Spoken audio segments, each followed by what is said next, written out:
satu persatu rumah-rumah ibadah agama lain semakin ditinggalkan para jemaahnya. Misalnya beberapa rumah ibadah berikut. Situasi ini berlangsung dan direkam saat hari-hari ibadah mereka. Terlihat hampir tidak ada aktivitas. Kalaupun ada yang datang, hanya 1-2. Itu pun yang sudah lanjut usianya.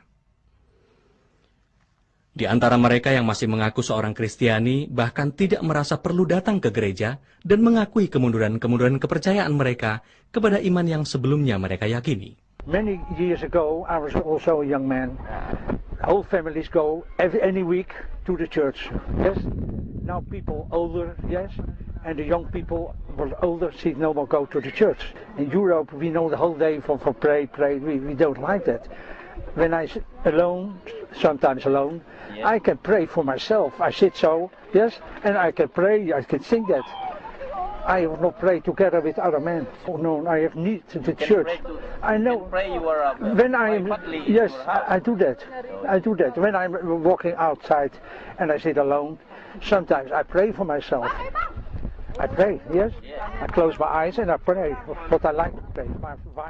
Sesungguhnya pengakuan tersebut cerminan pada umumnya masyarakat Eropa, yang tentu mengakibatkan keringnya berbagai ikatan dan pendalaman tentang keimanan yang seharusnya terus mereka pupuk dan diamalkan dengan baik.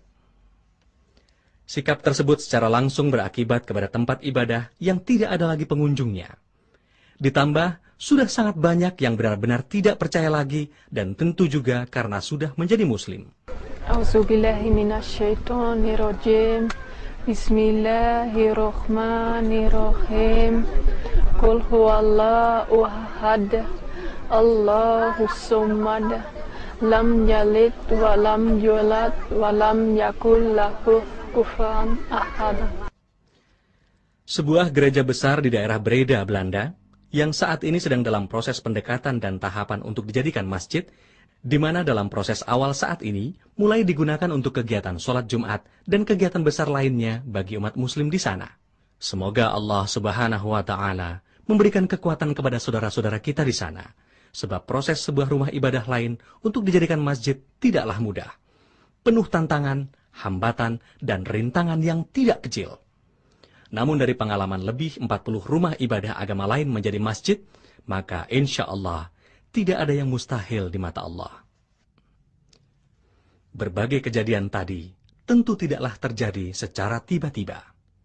Syiar Islam yang semarak di benua Eropa tidak lepas dari berbagai fakta. Pertama, perjuangan saudara-saudara kita dari belahan dunia lain. Misalnya saudara kita dari Afrika. Mereka sering terlihat memberikan bimbingan kepada mereka yang datang ke pusat-pusat kegiatan Islam untuk mengetahui tentang Islam. Bahkan tidak sedikit yang memberikan tausiah kepada saudara-saudaranya dari berbagai bangsa muslim lainnya, termasuk bangsa Eropa. Kedua, telah diterjemahkannya kitab suci Al-Quran ke berbagai bahasa Eropa, juga buku-buku Islam dan literatur-literatur Islam lainnya. Walaupun belum selengkap buku-buku yang beredar di negara-negara mayoritas muslim, namun cukup untuk menjadi media informasi tentang Islam yang dapat dibaca oleh orang-orang Eropa. Fakta yang ketiga, semakin banyak berdirinya pusat-pusat kegiatan dan informasi Islam. Pusat kegiatan dan informasi Islam ini memegang peran sangat penting bagi penyebaran syiar Islam ke berbagai pelosok Eropa. Keempat, semakin banyak tempat atau toko yang memasarkan produk-produk halal. Hal ini tentu mempermudah saudara-saudara muslim kita di sana dalam menjalankan syariat Islam. Fakta yang kelima, dampak yang sangat baik dan luas bagi lingkungannya dari penduduk bangsa barat yang sudah menjadi muslim. Mereka pada umumnya lebih mudah berkomunikasi dengan lingkungan penduduk barat lainnya yang belum Islam. Ini tentu sangat menguntungkan syiar Islam di barat. Assalamualaikum to all of my sisters and brothers and sisters in Indonesia. I welcome every Muslim on this world. Before I was Christian, and I understood myself as if I had faced the history. Jewish people and Christian people, and I was Christian, and then next step Islam. So I took the next step. Sometimes difficult because there are so many bad opinions about Islam, also here in Europe. But I know we have to explain to all people what is the real Islam. Moderate, not at all terroristic in any way. Fakta yang keenam, Islam washing atau kegiatan umat muslim ketika berdakwah di masyarakat Eropa pun sudah sering berlangsung dalam berbagai bentuk pertemuan kelompok kecil umat muslim. Bahkan di dunia maya telah banyak muncul jaringan situs atau website yang menginformasikan tentang Islam di belahan dunia bagian barat. Bahkan jumlah alamat situs Islam yang menggunakan berbagai bahasa Eropa mencapai ratusan. Di antaranya adalah www.islam.de, www.islam.ch, www.mjdminonline.de, www.centerislamic.be. Fakta yang kedelapan, pertumbuhan bangunan masjid yang semakin banyak memudahkan umat muslim untuk melaksanakan kewajiban ibadah, baik ritual maupun sosial. Pertumbuhan dan kemajuan Islam ini tidak hanya tercermin dari masjid-masjid yang sebelumnya adalah gereja. Masjid-masjid yang dibangun sendiri oleh umat Islam di Eropa sudah menjulang secara megah di berbagai belahan benua Eropa. Hal ini tentu menjadi cerminan kebutuhan Islam yang sebanding dengan jumlah muslim yang semakin cepat pertumbuhannya. Data terakhir yang kami himpun dari berbagai sumber pada tahun 2002, jumlah penduduk beragama Islam di beberapa negara Eropa menunjukkan angka pertumbuhan rata-rata yang signifikan. Di Jerman misalnya, tahun 1991 penduduk muslim berjumlah 960.000, pada tahun 1997 menjadi 2.502.000, dan pada tahun 2002 menjadi 3.150.000. Di Jerman, rata-rata pertumbuhan muslim per tahunnya adalah mencapai angka 17,5%.